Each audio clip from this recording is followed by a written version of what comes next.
السلام علیکم۔ میں آپ کو سنانے لگی ہوں انسپکٹر نواز خان کی ایک کرائم سٹوری جس کا نام ہے دوستی، فرض اور لاش۔ کہتے ہیں پولیس والوں کی نہ دوستی اچھی نہ دشمنی۔ ہو سکتا ہے یہ کہاوت درست ہو، لیکن اس کہانی میں آپ کو ایک مجرم اور پولیس انسپکٹر کی دوستی کی ناقابل فراموش داستان سننے کو ملے گی، اور یہ بات ثابت ہو جائے گی کہ سارے پولیس والے ایک جیسے نہیں ہوتے۔ اس دلچسپ کہانی کا آغاز گھوڑی چوری کے ایک واقعے سے ہوا۔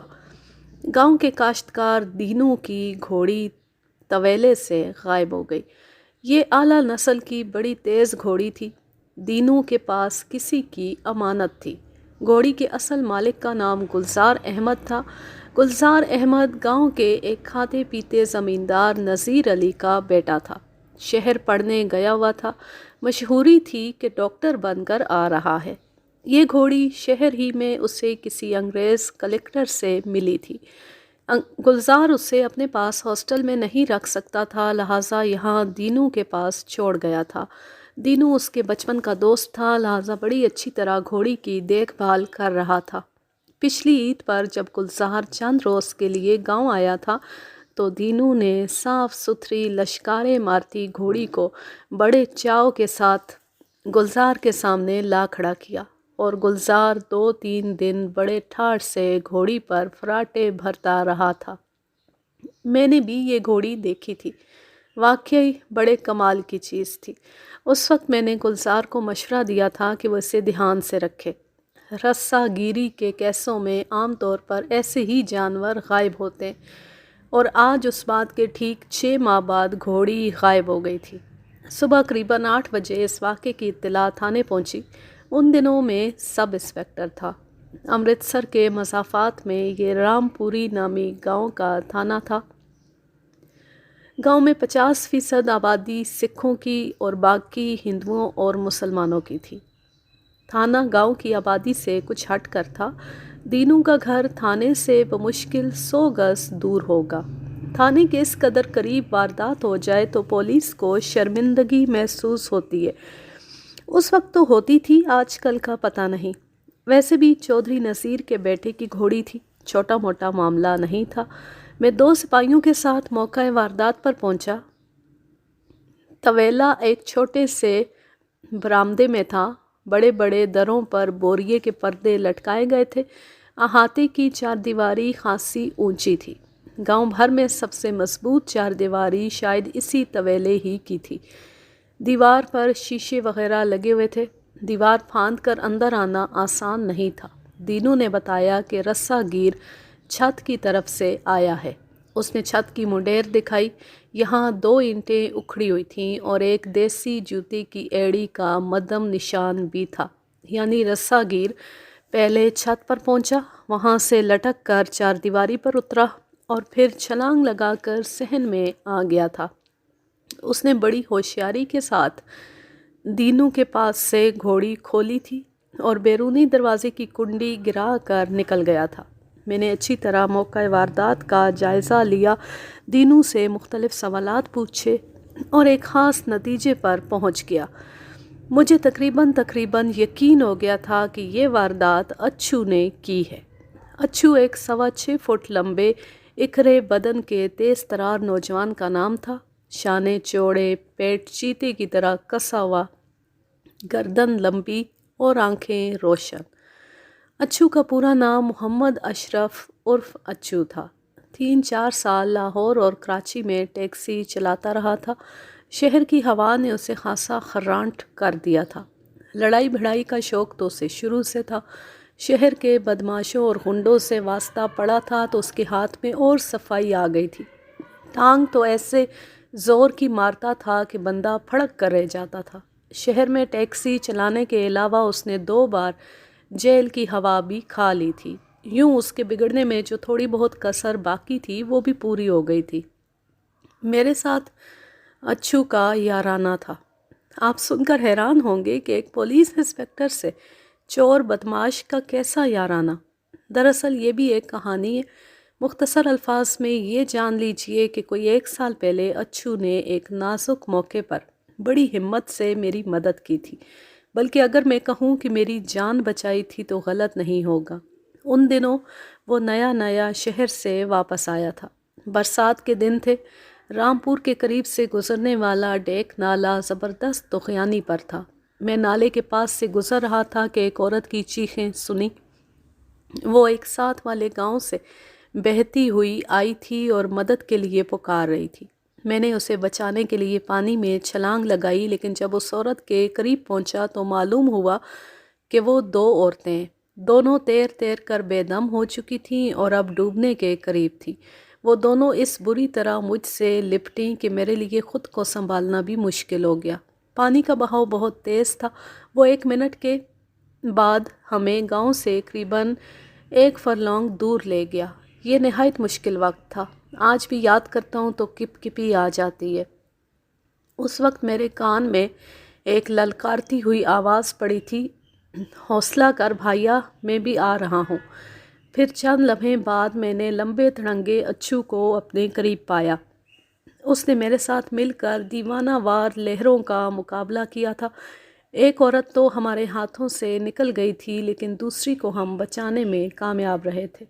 اس واقعے کے بعد اشرف عرف اچھو میرے بہت قریب آ گیا تھا۔ وہ واقعی ایسا نوجوان تھا کہ اس کی قدر کی جاتی، پھرتیلا، نڈر، ذہین اور چیتے کی طرح چوکنا۔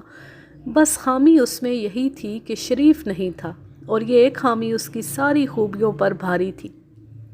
میں اسے اکثر سمجھاتا رہتا تھا اور وہ کچھ بدل بھی گیا تھا، لیکن وہ جو کہتے ہیں کہ چھٹتی نہیں منہ سے یہ کافر لگی ہوئی بدمعاشی کی لت بھی جاتے جاتے جاتی ہے، اور کبھی 1000 کوشش کے باوجود بھی نہیں جاتی۔ شراب پینا، جوا کھیلنا، وارداتیں کرنا، عورتوں کو پھسلانا، یہ ساری خوبیاں اچھو شہر سے ہی لے کر آیا تھا۔ شراب، جوئے اور عورتوں سے چھیڑ چھاڑ کا چسکا تو وہ گاؤں میں ہی پورا کر لیتا تھا، لیکن واردات وہ میرے تھانے کے علاقے میں نہیں کرتا تھا۔ دینوں کے طویلے کا بخور جائزہ لینے کے فوراً بعد مجھے اندازہ ہوا کہ یہ واردات اچھو نے کی ہے۔ اس کی وجہ طریقہ واردات تھا۔ اچھو بانس کے ذریعے چھت پر چڑھا تھا۔ بانس کے ذریعے چھلانگ لگانے کا رواج ان دنوں عام تھا۔ رامپور میں 3 جوان ایسے تھے جو ایسی چھلانگ لگانے میں بڑی مہارت رکھتے تھے۔ ان میں 2 سکھ تھے اور 1 مسلمان۔ مسلمان تو اچھو خود تھا اور سکھ نرنجن سنگھ اور گوپال سنگھ تھے۔ اتفاق کی بات ہے کہ جس رات واردات ہوئی، نرنجن سنگھ اور گوپال سنگھ عرف گوپی ایک قریبی تھانے کے حوالات میں بند تھے۔ ان کی غیر موجودگی میں میرا دھیان فوراً اچھو کی طرف گیا۔ اس شبے کو کھرے نے مضبوط کیا اور پھر گاؤں میں اچھو کی غیر موجودگی نے اس شبے کو یقین میں بدل دیا۔ انگریز کلکٹر کی دی ہوئی گھوڑی کو برآمد کرنا بہت ضروری تھا۔ چوری کی خبر پا کر گھوڑی کا موجودہ مالک یعنی گلزار احمد خود بھی گاؤں آ دھمکا تھا اور ہر وقت میرے سر پر سوار رہتا تھا۔ میں پوری تندی سے کوشش کر رہا تھا کہ اچھو کا سراغ ملے۔ مجھے یہ الزام اپنے سر لینا منظور نہیں تھا کہ اچھو کا میرے پاس اٹھنا بیٹھنا ہے، اس لیے میں اسے ڈھیل دے رہا ہوں۔ 8-10 روز گزر گئے لیکن اچھو کا کچھ پتہ نہیں چلا۔ اچھو کا بڑا بھائی اکبر کھیتی باڑی کرتا تھا۔ وہ بھلا مانس آدمی تھا۔ اچھو کی بد عادتیں اسے ایک آنکھ نہیں بھاتی تھیں۔ دونوں بھائیوں میں اکثر گالی گلوچ ہو جاتا تھا۔ اگر ماں زندہ نہ ہوتی تو شاید اچھو اس گھر میں رہ ہی نہ سکتا۔ اس کے علاوہ بھابھی بھی دیور کی طرفداری کرتی تھی، اور جب کبھی دونوں بھائیوں میں زیادہ ٹھن جاتی تو وہ خاوند کو سمجھا بجھا کر دیور کو گاؤں بدر ہونے سے بچا لیتی تھی۔ میں نے اچھو کے بھائی اکبر کو اعتماد میں لیا اور بڑے ڈھنگ کے ساتھ اس سے بات چیت کی۔ میرا خیال تھا کہ شاید وہ اچھو کے بارے میں کچھ جانتا ہوگا، لیکن یہ اندازہ غلط نکلا۔ کافی کوشش کے باوجود میں اچھو کے بارے میں اس سے کچھ معلوم نہ کر سکا۔ واردات کے سلسلے میں نے 2 اور افراد کو بھی مشتبہ بٹھا رکھا تھا۔ ان میں کرن سنگھ نام کا ایک بندہ خاصا بدنام تھا۔ وہ اس سے پہلے بھی گاؤں کے زمینداروں کی 2-3 گھوڑیاں کھول چکا تھا، لیکن یہ تازہ واردات اس نے نہیں کی تھی۔ اس بات کا مجھے پکا یقین تھا۔ کئی روز بعد بھی جب کامیابی کی کوئی صورت نہیں نکلی تو میں نے ایک چال چلی۔ میں نے کرن سنگھ کو گرفتار کر لیا، عدالت سے اس کا ریمانڈ لے لیا اور 2-3 دن بعد یہ اعلان کر دیا کہ کرن سنگھ نے اقبال کر لیا ہے۔ اس نے تسلیم کیا ہے کہ 2 ہفتے پہلے دینو کے طویلے سے گھوڑی اسی نے چرائی تھی، لیکن پھر یہ گھوڑی اس سے بھی چوری ہو گئی۔ وہ گھوڑی لے کر کپور تھلہ گیا تھا کہ رات کو کوئی گھوڑی کھول کر لے گیا۔ 24 گھنٹے کے اندر اندر اس بات کی خبر دور و نزدیک پھیل گئی کہ ڈاکٹر گلزار احمد کی گھوڑی دینو کے طویلے سے چرانے والا کرن سنگھ تھا اور اس نے اقبال جرم کر لیا ہے۔ اس واقعے کے 1 ہفتے بعد اچھو گاؤں واپس آ گیا۔ میری اس سے ملاقات ہوئی۔ میں نے پوچھا، کہاں رہے ہو اتنے دن؟ وہ اپنے لمبے چوڑے ہاتھ سے ٹھوڑی کھجا کر بولا، پسرور گیا ہوا تھا۔ ایک پرانے یار کی شادی تھی۔ بڑا الو کا کان ہے، وہ آنے ہی نہیں دیتا تھا۔ میں تیز نظروں سے اسے گھور رہا تھا۔ وہ گڑبڑا کر نیچے دیکھنے لگا، پھر ذرا سنبھل کر بولا، یار تھانے دار، سنا ہے کوئی گھوڑی شوڑی چوری ہو گئی ہے گاؤں سے۔ اچھو، تجھے کہا تھا نا میرے سامنے نہ آنا، تو پھر بھی باز نہیں آیا۔ کیا مطبل؟ وہ اطمینان سے بولا، مطلب کا تجھے اچھی طرح پتہ ہے۔ دیکھ، میں تجھ سے زیادہ بک بک کرنا نہیں چاہتا، نہ ہی چاہتا ہوں کہ ہماری دوستی امتحان میں پڑے، اس لیے چپ چاپ گھوڑی واپس لا کر دینو کے طویلے میں باندھ دے۔ پہلے تو اچھو نے آئیں بائیں شائیں کی، لیکن جب اسے اندازہ ہوا کہ میں آسانی سے اس کا پیچھا چھوڑنے والا نہیں اور مجھے اس بات کا پورا یقین ہے کہ گھوڑی کھولنے والا وہی ہے، تو اس نے ہتھیار ڈال دیے اور مان گیا کہ گھوڑی اسی کے پاس ہے۔ اگلے روز صبح سویرے مسروقہ گھوڑی دینو کے طویلے کے سامنے پائی گئی۔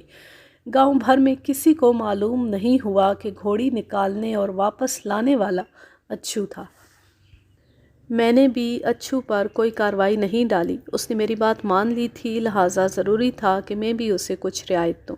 ہاں، اگر وہ سیدھی طرح نہ مانتا تو پھر میں نے کوئی کسر نہیں چھوڑنی تھی۔ بے شک وہ میرا دوست تھا، میں اس سے وہی سلوک کرتا جو چوروں رسا گیروں سے کیا جاتا ہے۔ میری بروقت کارروائی سے ڈاکٹر گلزار کی نایاب گھوڑی برآمد ہو گئی، ورنہ چند دن اور گزر جاتے تو اچھو اسے ایک وڈیرے کے پاس فروخت کرنے کا پکا ارادہ کر چکا تھا۔ وڈیرے نے اسے گھوڑی کے بدلے 800 روپیہ دینا تھا۔ یقینی بات تھی کہ وہ یہ رقم لے کر شہر چلا جاتا اور پھر کئی ماہ تک اس کی شکل دیکھنا نصیب نہ ہوتی۔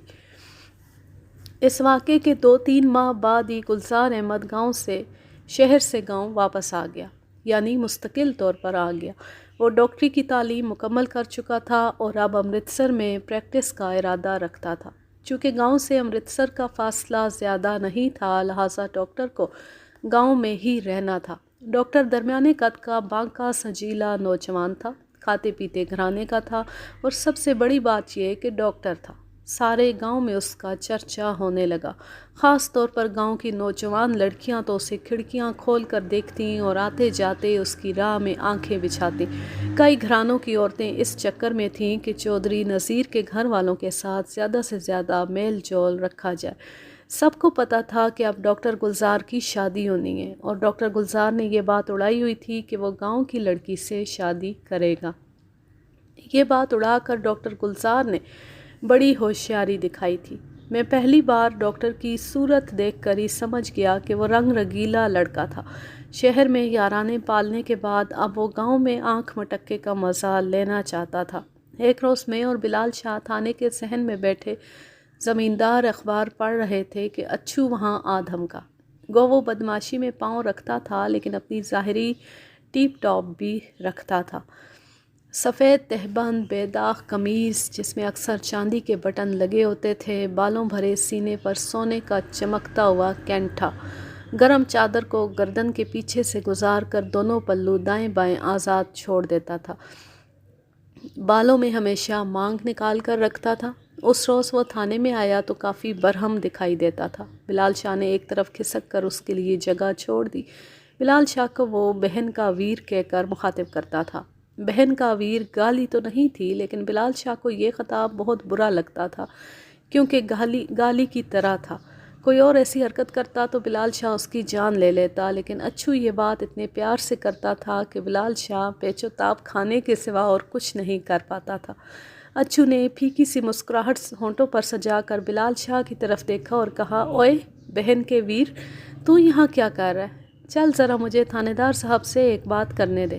بلال شاہ سمجھ گیا کہ کوئی اہم بات ہے، اس لیے وہ تکرار کیے بغیر وہاں سے ٹل گیا۔ اچھو عادت کے مطابق کچھ دیر الٹے ہاتھ سے اپنی ٹھوڑی کھجاتا رہا، پھر کھوئی کھوئی آواز میں بولا، یار تھانے دار، مجھے دال میں کچھ کالا نظر آ رہا ہے۔ یہ سور کا پتر گلزار جو ہے کہیں اپنی ڈاکٹری سے ناجائز فائدہ اٹھانے کی کوشش نہ کرے۔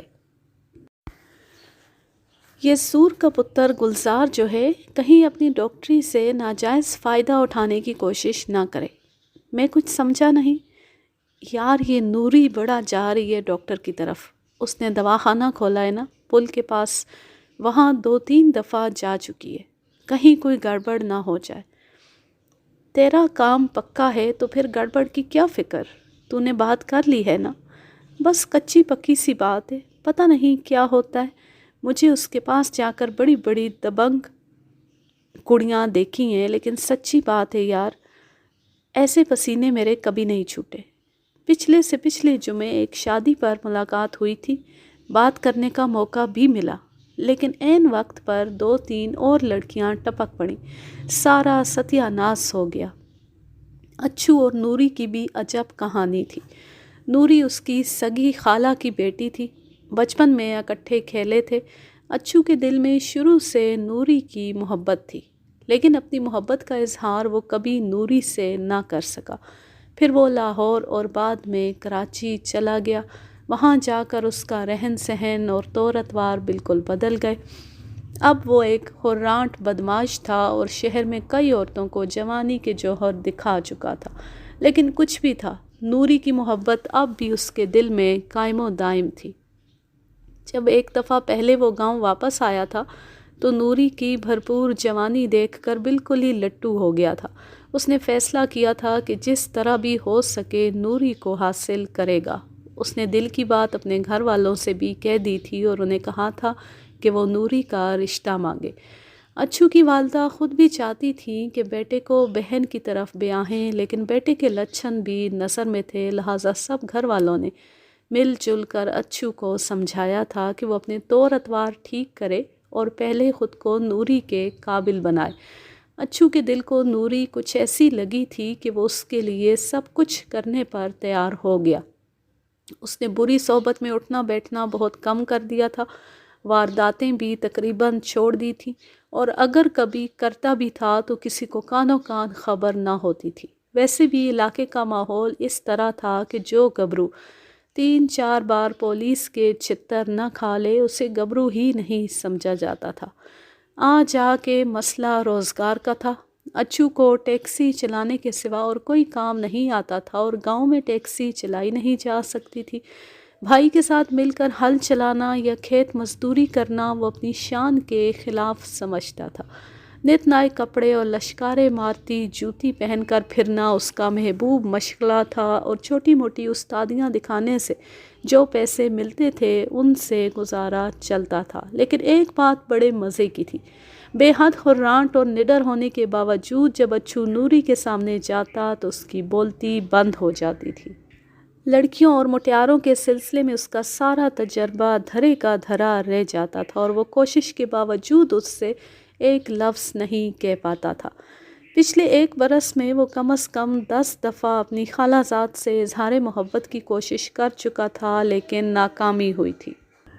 یہ بات نہیں کہ اس کے دل میں کوئی چور تھا، جہاں تک میں سمجھ پایا ہوں وہ اپنے جذبے میں بالکل سچا تھا۔ وہ نہ صرف نوری کے ساتھ گھر بسانا چاہتا تھا بلکہ اس کے لیے اپنے دل میں بالکل سچا جذبہ رکھتا تھا اور اس کے لیے خود کو بدل دینا چاہتا تھا اور بدل بھی رہا تھا، لیکن وہ نوری کے سامنے کبھی بھی یہ نہ کہہ سکا کہ وہ اسے چاہتا ہے۔ اچھو بڑی زبردست صلاحیتوں کا مالک تھا، اگر وہ نیک بھی ہوتا تو لاکھوں میں ایک ہوتا۔ یہی وجہ تھی کہ بدنام ہونے کے باوجود میں نے اس سے دوستی لگا رکھی تھی اور اسے رائے راست پر لانے کی کوششیں کرتا رہتا تھا۔ کبھی کبھی میرا دل چاہتا تھا کہ وہ سدھر جائے، تو کوشش کر کے اسے پولیس میں ملازمت دلوا دوں، لیکن اپنے اس ارادے کا ذکر میں نے اچھو سے کبھی نہیں کیا۔ جب اچھو نے نوری کا ذکر کر کے اپنی فکر مندی بتائی تو مجھے اس کی بات غور سے سننی پڑی۔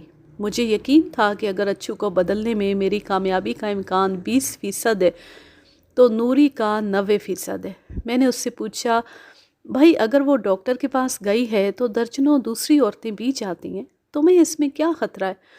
یار تھانے دار، نوری کی بات اور ہے، ذرا دماغ سے سوچو۔ نوری جیسی جوان خوبصورت لڑکی اکیلے کمرے میں ڈاکٹر کے سامنے ہو، وہ ٹوٹیاں لگا لگا کر اسے ٹو رہا ہو، اس کا ہاتھ پکڑ کر نبض دیکھ رہا ہو، اسے الٹا سیدھا لٹا رہا ہو، تو بتاؤ یار، دل میں خود بد ہوتی ہے کہ نہیں؟ عورت مرد کا ساتھ تو تیل اور آگ کا ہوتا ہے، ڈاکٹر بھی آخر مرد ہی ہوتا ہے نا۔ میری تو سمجھ میں نہیں آتا لوگ اپنی جوان لڑکیوں کو ڈاکٹروں کے پاس کیوں لے جاتے ہیں۔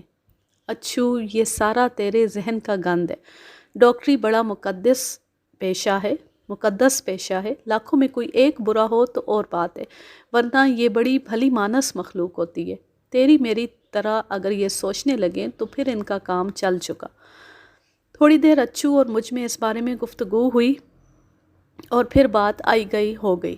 7-8 روز بعد کی بات ہے، ایک روز بلال شاہ تھانے میں مجھ سے ملنے آیا تو اس کے چہرے پر دبا دبا جوش تھا۔ تنہائی میں مجھ سے کہنے لگا، خان صاحب کچھ ڈاکٹر کے بارے میں سنا ہے آپ نے؟ کیا بات ہے؟ وہی بات ہوئی جس کا اچھو کو ڈر تھا، اس ڈاکٹر نے تو سچ مچ نوری کو پھنسا لیا ہے، سارے گاؤں میں باتیں ہو رہی ہیں۔ کل شام جسونت تیلی کی گھر والی نے ڈاکٹر اور نوری کو بیلے میں باتیں کرتے دیکھا ہے۔ بلال شاہ کی اطلاع واقعی سنسنی خیز تھی، ظاہر ہے کوئی نہ کوئی بات تھی تو نکلی تھی۔ میں نے نوری کو کئی بار دیکھا تھا، وہ اچھے قد کاٹ کی خوبصورت لڑکی تھی۔ ایسی لڑکیاں سرے راہ کھلے ہوئے پھول کی طرح ہوتی ہیں، جلد یا بدیر کسی کا ہاتھ ان تک پہنچ جاتا ہے، وہ کسی گھر کے گلدان میں جا سجتی ہیں یا پتی پتی ہو کر بکھر جاتی ہیں۔ یہی وجہ تھی کہ میں اس کے بارے میں اکثر اچھو کو سمجھاتا رہتا تھا۔ میں چاہتا تھا کہ اگر وہ واقعی نوری کے بارے میں سنجیدہ ہے تو پھر اسے اپنانے میں دیر نہ کرے، پہلے اپنے روزگار کا بندوبست کرے، پھر والدین کے ذریعے نوری کا رشتہ مانگے اور اسے اپنی بیوی بنا لے۔ اب جو باتیں سننے میں آ رہی تھیں یہ بڑی خطرناک تھیں۔ میں اچھو کے مزاج کو بہت اچھی طرح سمجھتا تھا، وہ ہار ماننے والا یا پیچھے ہٹنے والا شخص نہیں تھا۔ پھر نوری پر تو اس نے بہت دیر سے آس لگا رکھی تھی، وہ کیسے برداشت کر سکتا تھا کہ وہ ڈاکٹر کی باہوں میں جا گرے؟ مجھے خطرہ محسوس ہونے لگا کہ کہیں اچھو ڈاکٹر سے دنگا فساد نہ کرے۔ میں نے دوپہر کے وقت بلال شاہ کے ہاتھ اسے تھانے بلوایا۔ وہ پہنچا تو نشے میں دھت تھا، گریبان کھلا ہوا، آنکھیں سرخ اور قدم ڈاواں ڈول۔ آج اس نے 3-4 ماہ بعد پی تھی اور غالباً اتنی پی تھی کہ اگلی پچھلی کسر نکال دی تھی۔ مجھے افسوس ہوا کہ ایسی حالت میں نے اسے تھانے کیوں بلا لیا۔ میں اسے اپنے کمرے میں لے گیا اور اندر سے کنڈی لگا دی۔ وہ نشے میں واہی تباہی بکنے لگا۔ پہلے اس نے ڈاکٹر گلزار کو بے تحاشا گالیاں دی، پھر نوری پر غصہ نکالنے لگا۔ جب اس کام سے بھی تھک گیا تو اپنے آپ کو برا بھلا کہنے لگا، اچھا ہوا ہے اچھو صاحب، اچھا ہوا ہے، تم اسی لائق تھے، حرامی، نہ کوئی کام نہ کار، نہ گھر نہ بار، اور چلے ہو عشق فرمانے۔ اچھا جوتا پڑا ہے تمہارے منہ پر، اب اگر رتی بھر بھی غیرت ہے تو ڈوب مرو کہیں۔ کتنی دیر وہ یوں ہی خود کو کوسنے دیتا رہا۔ میں نے اسے بڑی مشکل سے سنبھالا، سر پر ٹھنڈا پانی ڈال کر اور اچار وغیرہ کھلا کر اس کا نشہ کچھ کم کیا اور اس رات اسے اپنے ساتھ ہی کوارٹر میں لے گیا۔ میں نے بڑے ہمدردانہ لہجے میں اسے سمجھایا کہ وہ پریشانی کے عالم میں اپنے حواس سے ناتا نہ توڑے، اپنے حواس بجا رکھے، سنی سنائی باتوں پر اتنی جلدی یقین نہیں کر لینا چاہیے۔ اور پھر نوری کوئی چھوٹی سی بچی تو نہیں، اپنا اچھا برا سمجھتی ہے، اسے بھی معلوم ہوگا کہ لڑکیوں کو چکر دینا گلزار کا پرانا مشغلہ ہے، وہ اتنی آسانی سے اس کی باتوں میں نہیں آئے گی، وہ ماسی جنتے کی بیٹی ہے، کوئی مذاق نہیں۔ سمجھانے کو تو میں نے اچھو کو سمجھا دیا اور وقتی طور پر اس کا غصہ بھی کم ہو گیا، لیکن اصل بات وہی نکلی جو گاؤں میں مشہور ہو چکی تھی۔ ڈاکٹر اور نوری میں میل ملاپ ثابت ہو گیا۔ پتہ چلا کہ نوری کے والد مہتے نے اسے بری طرح مارا ہے اور اس کا گھر سے نکلنا بالکل بند کر دیا۔ دوسری طرف ڈاکٹر بھی کئی روز تک گاؤں میں نظر نہیں آیا۔ معلوم ہوا کہ وہ شہر میں اپنا کلینک بنوا رہا ہے۔ اس دوران اچھو بھی گاؤں میں کم کم ہی نظر آتا رہا۔ پتہ نہیں کیا کرتا پھرتا تھا، مجھے معلوم تھا اسے بہت دکھ پہنچا ہے۔ میں نے کئی مرتبہ کوشش کی لیکن اچھو سے ملنے میں کامیابی نہیں ہوئی۔ اور پھر ایک روز بہت ہی دھماکہ خیز خبر گاؤں میں گونجنے لگی۔ مجھے یہ خبر سب سے پہلے اپنے ASI باجوہ کی زبانی ملی۔ میں شہر میں ایک تاریخ بھگتا کر واپس آ رہا تھا، تانگے پر سوار۔ ابھی میں گاؤں سے چند فرلانگ دور ہی تھا کہ ASI باجوہ 2 سپاہیوں کے ساتھ بڑے تیز قدموں سے پنچایت گاہ کی طرف جاتا دکھائی دیا۔ جس جگہ کو پنچایت گاہ کہا جاتا تھا یہ ایک پرانا کنواں تھا۔ یہاں برگد کے گھنے درخت تھے اور ایک طرف نانک چندی اینٹوں کا بڑا سا چبوترا بنا ہوا تھا۔ پنچ یہاں چارپائیاں ڈال کر بیٹھ جاتے تھے اور گاؤں کے لوگ نیچے کھڑے ہو کر پنچایت کی کارروائی دیکھتے تھے۔ میں نے ASI سے پوچھا کہ وہ کدھر بھاگا جا رہا ہے۔ جواب میں اس نے کہا، میتے کی لڑکی نوری ڈاکٹر کے ساتھ پکڑی گئی ہے۔ دونوں دواخانے میں گھسے ہوئے تھے۔ گاؤں کی ایک عورت نے پکڑ لیا۔ نوری تو گھر آ گئی ہے، ڈاکٹر کو لوگ سیدھا پنچایت میں لے گئے۔ میں فوراً تانگے سے اترا اور ASI کے ساتھ پنچایت گاہ کی طرف چل دیا۔ پنچایت گاہ میں دور ہی سے ہجوم نظر آ رہا تھا۔ چبوترے کے ارد گرد دیہاتی ٹکڑیوں کی صورت میں کھڑے تھے۔ بار بار کسی کے بلند لہجے میں بولنے کی آواز بھی آتی تھی۔ میں نے غور کیا تو پتہ چلا کہ ڈاکٹر کے والد چودھری نذیر کی آواز ہے۔ ہم موقع پر پہنچے تو لوگوں نے دائیں بائیں ہٹ کر راستہ دیا۔ چبوتری پر نوری کے والد مہتے اور ڈاکٹر کے والد چودھری نذیر کے علاوہ 8-10 معتبر افراد موجود تھے۔ اس کے علاوہ ڈاکٹر گلزار خود بھی نظر آ رہا تھا۔ وہ حسب معمول پتلون قمیص میں تھا، گھنگریالے بال پیشانی پر جھول رہے تھے۔ وہ سخت غصے میں نظر آ رہا تھا، یعنی خود شرمندہ ہونے کی بجائے وہ دوسروں کو شرمندہ کرنے پر تلا ہوا تھا۔ اس کا والد بھی خاصا برہم دکھائی دیتا تھا۔ ان کے مقابلے میں نوری کا باپ اور چچا وغیرہ دبے دبے نظر آتے تھے۔ گاؤں اور قصبوں وغیرہ میں رواج تھا کہ پولیس پنچایت کی کارروائی میں دخل نہیں دیتی تھی۔ میں بھی ایک طرف خاموشی سے بیٹھ گیا اور کارروائی کا جائزہ لینے لگا۔ وہاں ہونے والی بحث سے پتہ چلا کہ نوری چوری چھپے ڈاکٹر کے دواخانے پر پہنچی تھی۔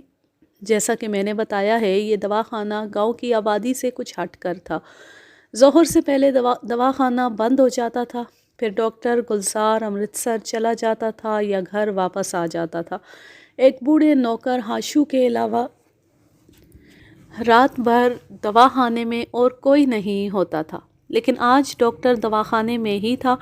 شام سے تھوڑی دیر پہلے نوری دواخانے میں گھسی تو جسونت تیلی کی گھر والی تابا نے اسے دیکھ لیا۔ اسی عورت نے پہلے بھی ڈاکٹر اور نوری کے چکر کی خبر پھیلائی تھی۔ یوں لگتا تھا وہ ہاتھ دھو کر نوری کے پیچھے پڑی ہوئی ہے۔ تابا نے شور مچایا تو بہت سے لوگ وہاں اکٹھے ہو گئے۔ اتنے میں نوری کا والد مہتا بھی اسے تلاش کرتا ہوا دواخانے پہنچ گیا۔ تابا اسے دیکھ کر بڑی کراری آواز میں بولی، اندر دواخانے میں تیری بیٹی ڈاکٹر سے علاج کروا رہی ہے، اب پتہ نہیں کتنی دیر میں نکلے گی۔ پون گھنٹہ تو ہمیں بھی ہو گیا ہے یہاں کھڑے کھڑے۔ اتنے میں گاؤں کی مسجد کے امام صاحب بھی وہاں پہنچ گئے۔ لوگوں نے دواخانے کے دروازے زور زور سے کھٹکھٹائے اور آوازیں دیں تو ڈاکٹر اور نوری باہر نکل آئے۔ نوری کا والد رانتی لے کر نوری پر جھپٹا، لیکن کچھ لوگ آڑے آ گئے۔ چند عورتیں نوری کو اپنے ساتھ گاؤں لے آئیں۔ ڈاکٹر کو لوگ پنچایت گاہ میں لے آئے اور اب یہ معاملہ پنچوں کے سامنے پیش تھا۔ ڈاکٹر کا کہنا تھا کہ اس سارے معاملے میں اس کا کوئی قصور نہیں۔ نوری خود اس کے پاس آئی تھی، وہ دوا لینا چاہتی تھی، دواخانے کا وقت ختم ہو چکا تھا، وہ پھر بھی اصرار کر کے اندر آ گئی۔ ڈاکٹر کی باتوں پر یقین کرنا کسی کے لیے بھی ممکن نہیں تھا۔ سب اندر کی بات سمجھ رہے تھے۔ پنچوں میں سے 2-3 کا خیال تھا کہ یہ صرف نوری کا نہیں، گاؤں کی عزت کا بھی معاملہ ہے۔ بہتر ہے کہ اب نوری کے ماتھے سے بدنامی کا داغ دھونے کے لیے ڈاکٹر اس سے شادی کر لے۔ دیکھا جاتا تو یہ کوئی ایسی نہ ہونے والی بات نہیں تھی۔ ڈاکٹر خود کہہ چکا تھا کہ وہ گاؤں کی لڑکی سے شادی کرے گا۔ نوری گاؤں کی لڑکیوں میں سے نہ صرف خوبصورت ترین تھی بلکہ چند جماعتیں پڑھی ہوئی بھی تھی، ویسے بھی کھاتے پیتے گھرانے سے تھی۔ یہ رشتہ ہر طرح سے جوڑ کا تھا، لیکن ڈاکٹر گلزار اور اس کے رشتہ دار یہ بات سن کر آگ بگولا ہو گئے۔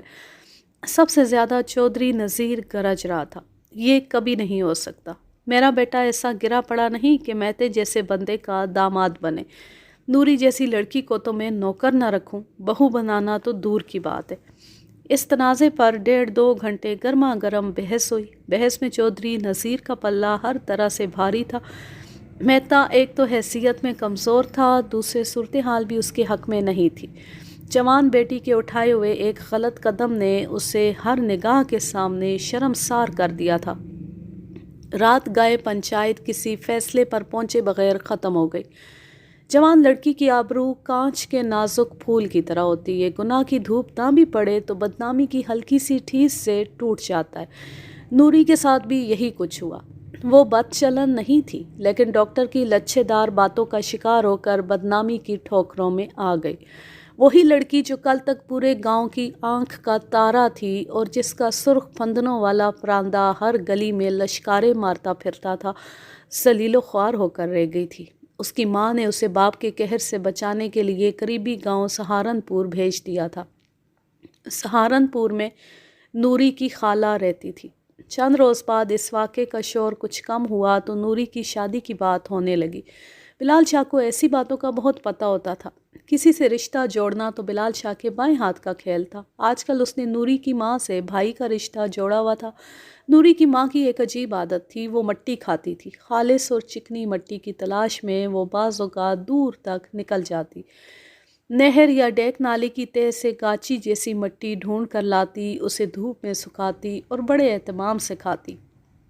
اس نے بہن کو رازداری سے بتایا کہ وہ خود بھی مٹی کھانے کا شوقین ہے۔ ظاہر ہے اس بات کے ثبوت کے لیے اس نے بہن کو مٹی کھا کر بھی دکھائی ہوگی۔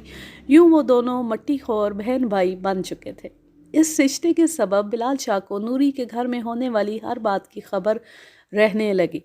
اس نے مجھے بتایا، خان صاحب بڑا پریشان ہے مہتا، کل اس نے اپنے ایک بڑے بھائی اور چاچے کو سرگودا سے بلایا ہوا ہے، وہ جلد از جلد نوری کا بار سر سے اتار پھینکنا چاہتا ہے۔ اس کا خیال ہے کہ دور و نزدیک میں جو بھی رشتہ ملے فوراً قبول کر لیا جائے اور بدنامی کی اس گٹھڑی کو سرخ جوڑے میں لپیٹ کر دفع کیا جائے۔ اس سلسلے میں اچھو کا نام بھی آیا ہے۔ مہتے کا خیال ہے کہ نوری کی شادی اچھو سے کر دی جائے اور وہ اسے لے کر شہر چلا جائے، لیکن نوری کی ماں اب اس بات پر راضی نہیں۔ وہ کہتی ہے کہ پہلے میری بہن نوری کا رشتہ مانگتی تھی، لیکن کوئی اسے منہ نہیں لگاتا تھا۔ اب میں کس زبان سے اسے یہ بات کہوں؟ بلال شاہ کی باتیں قابل غور تھیں۔ میں نے 1 سال تک اچھو کو پرکھا تھا اور اس کے بارے میں بہت کچھ جانتا تھا۔ مجھے یقین تھا کہ وہ اب بھی نوری کو خوشی سے قبول کر لے گا۔ اگر نوری سے ایک غلطی ہو گئی تھی تو کیا خود اچھو سے بے شمار غلطیاں نہیں ہوئی تھیں؟ اور پھر اس غلطی میں اچھو کا اپنا ہاتھ بھی تھا۔ اگر وہ خواہ مخواہ اتنی دیر نہ کرتا اور نوری سے دل کا حال کہہ دیتا تو کوئی وجہ نہیں تھی کہ نوری کی منہ زور جوانی ڈگمگاتی، اور اگر ان کا رشتہ بھی طے ہو گیا ہوتا تو سوال ہی پیدا نہیں ہوتا تھا کہ ڈاکٹر ان کے درمیان کودتا۔ بہرحال پنجابی کی کہاوت کے مطابق اب بھی گرے ہوئے بیروں کا کچھ نہیں بگڑا تھا۔ نوری اور ڈاکٹر کے تعلق کا پتہ شروع میں ہی چل گیا تھا۔ ابھی معاملہ اس حد تک نہیں بڑا تھا کہ نوری کو بد چلن یا بدکار قرار دیا جا سکتا۔ نوری ڈاکٹر کے دواخانے میں آدھا پونا گھنٹہ موجود رہی تھی، لیکن اس وقت بوڑھا ملازم ہاشو بھی اندر موجود تھا اور اس نے مسجد میں جا کر قسم کھائی تھی کہ نوری اور ڈاکٹر صرف باتیں کرتے رہے تھے۔ یہ 2 روز بعد کی بات ہے۔ سردی اپنے زوروں پر تھی، شام سے بوندا باندی بھی ہو رہی تھی۔ میرے سر میں درد تھا، اس لیے تھانے سے جلدی فارغ ہو کر اپنے رہائشی کوارٹر میں لیٹا ہوا تھا۔ دروازے سے باہر اچھو کے کھانسنے کی آواز آئی، اس کے ساتھ ہی کسی نے اپنے بھاری بھرکم ہاتھ سے دروازہ کھٹکھٹایا۔ میں بڑی شدت سے اس کا انتظار کر رہا تھا۔ 1-2 دفعہ اس کے گھر بلال شاہ کو بھی بھیج چکا تھا، لیکن ہر دفعہ یہی پتہ چلتا تھا کہ وہ شہر گیا ہوا ہے۔ جلدی سے اٹھ کر میں نے دروازہ کھولا۔ اس کی صورت دیکھتے ہی مجھے چوکنا ہونا پڑا۔ وہ کسی سے لڑ کر آیا تھا۔ چہرے پر 1-2 جگہ چوٹوں کے نشان تھے، بال بکھرے ہوئے تھے اور گریبان ادھڑا ہوا تھا۔ گرم چادر سمیت اس کا سارا لباس بری طرح بھیگا ہوا تھا اور وہ بارش میں مزید بھیگ رہا تھا۔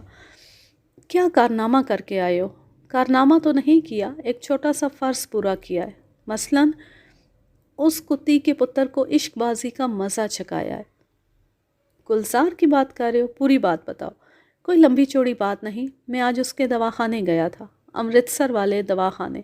میں نے اس سے کہا تم سے ایک ضروری بات کرنی ہے، آؤ میرے ساتھ۔ وہ بولا میں تیرے باپ کا نوکر نہیں ہوں، دفع ہو جاؤ یہاں سے۔ بس پھر میں نے ایسا ہاتھ ڈالا کہ اس کی آواز نہیں نکل سکی۔ گردن دبوچ کر جو اٹھایا تو سیدھا ٹیکسی میں لا پھینکا۔ یہ میرے ایک دوست کی ٹیکسی تھی۔ ہم اسے نہر والے پل پر لے گئے۔ پہلے میں نے شمشان گھاٹ کے اندر ٹیکسی رکوائی اور باہر نکال کر سالے کی پھینٹی لگائی۔ پہلے تو ماں کے ویر نے بڑی چمک دکھائی، ایک دو مکے بھی مارے میرے منہ پر، لیکن پھر ایسی مار کھائی میں نے مار مار کر اس کا بھرکس نکال دیا۔ اللہ نے چاہا تو 2 مہینے اٹھ نہیں سکے گا چارپائی سے، لیکن اب کہاں ہے وہ؟ ہوگا ہسپتال میں یا کسی دواخانے میں۔ کوئی ہاتھ پاؤں تو نہیں توڑ دیا اس کا؟ ٹوٹا ہوگا، ضرور ٹوٹا ہوگا، اچھو کے ہاتھ لگے ہیں اسے، کوئی مخول نہیں ہے۔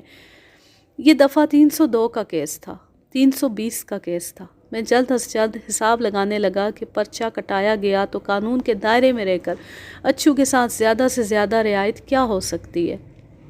یہ بات تو اچھو بھی جانتا تھا کہ میں نے اس کی ناجائز حمایت کبھی کی ہے، نہ کروں گا۔ بے شک ڈاکٹر گلزار کو میں بھی اچھا نہیں سمجھتا تھا، لیکن اپنی ذاتی رائے کو سامنے رکھ کر اس کے خلاف کوئی قدم اٹھانا میرے لیے قطعی ناممکن تھا۔ میں نے جو کچھ کرنا تھا قانون کے دائرے میں رہ کر کرنا تھا۔ آج کے لیے بس اتنا ہی، اب میں لیتی ہوں آپ سے اجازت۔ جانے خوش رہیں، شاد و آباد رہیں، ہنستے مسکراتے رہیں۔ اللہ حافظ، اللہ نگہبان۔